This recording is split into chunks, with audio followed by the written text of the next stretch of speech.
Welcome to Bible study, everybody, and Happy New Year. So a new year means a new book of the Bible. For those of you who follow me over on TikTok, you know that I've done the whole study of Genesis, a whole study of Exodus, and my plan was to go ahead and just jump right into Leviticus.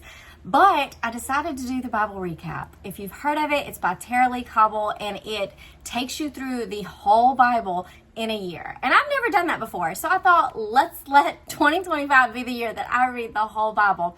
And right now in the Bible recap, we are studying Job.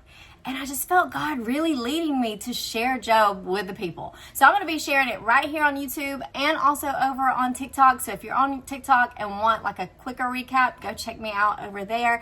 But for now, we're going to get into Job. And Job is such a powerful book.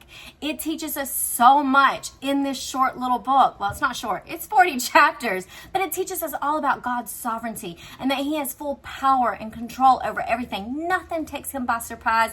And nothing happens without Him giving the go-ahead. So keep that in mind. It also teaches us that even the most upright and righteous people still face pain and struggling.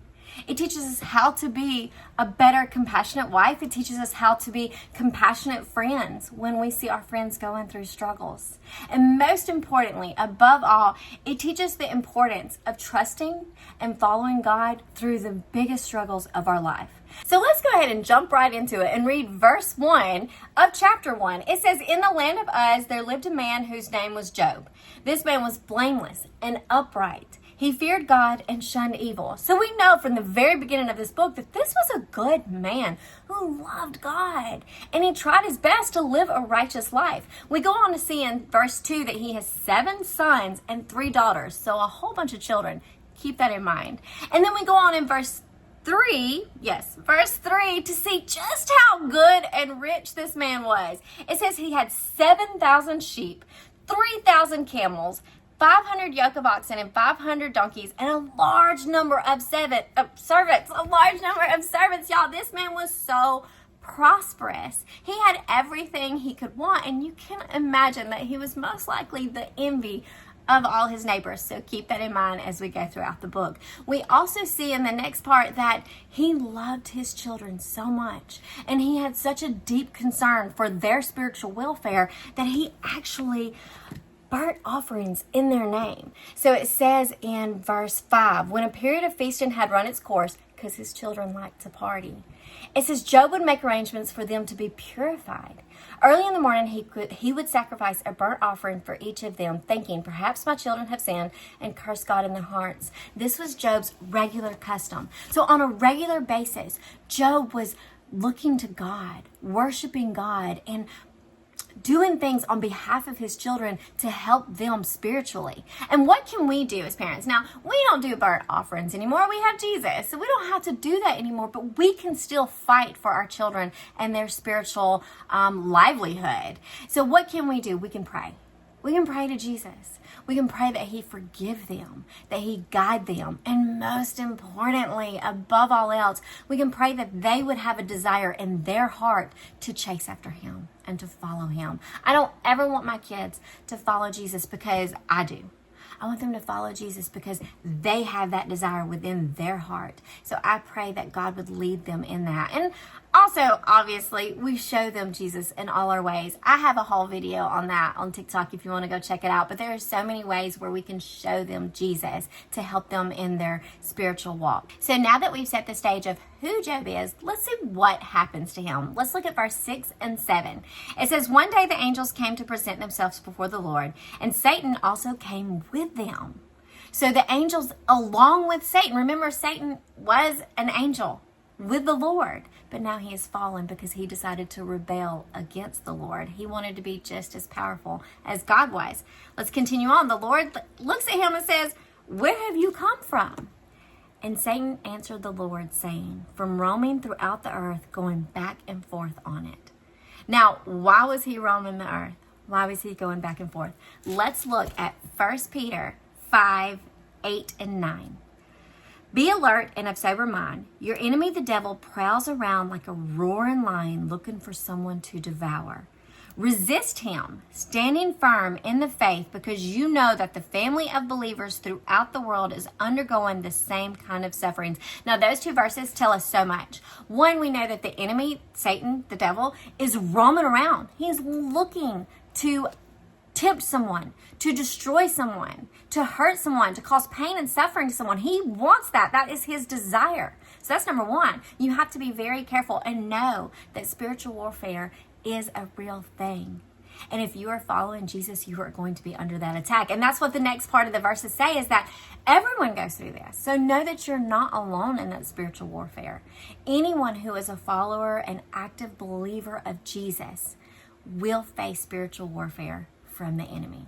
So then we go on to see this fascinating and so interesting conversation between the Lord and the devil. And the Lord's kind of like, hey, have you thought about my servant Job? Job is an awesome person. And he actually says this specifically. It says in verse 8, this is how the Lord defines or describes Job. He says, he is blameless and upright, a man who fears God and shuns evil.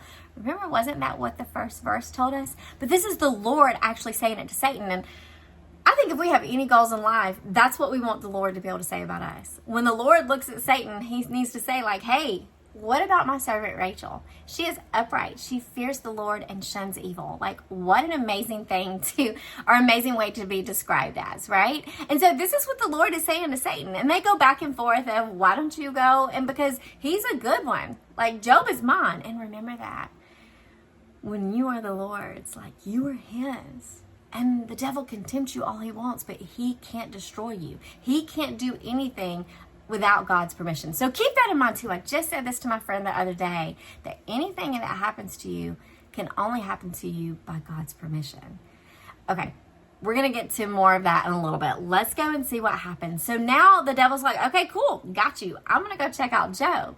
So now I want you to picture this. Here's Job. He has everything he could need. He's got all of these animals, all these herds. He's got all these servants. He's got all these children. He is happy. He is living his best life. When all of a sudden a servant runs up to him and says, hey, your oxen and donkeys have been stolen, and I'm the only servant that was able to get away to come and tell you. As this servant is speaking, another one runs up and says, hey, all of your sheep have been burned up in the barn, and I was the only servant left to come and tell you. And as he's saying this, another servant runs up and says, hey, all of your camels have been stolen, and I'm the only servant that was able to come and tell you. And then as he's telling this, so you know that whole saying, when it rains, it pours?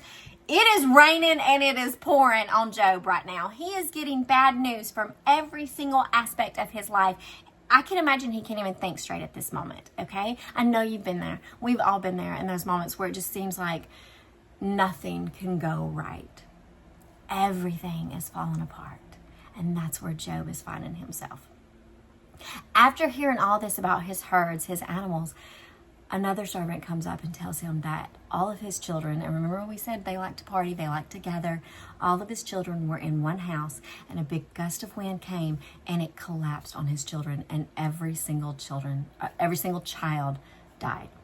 Now, can you imagine the pain and the emotions that are running through Job in this moment?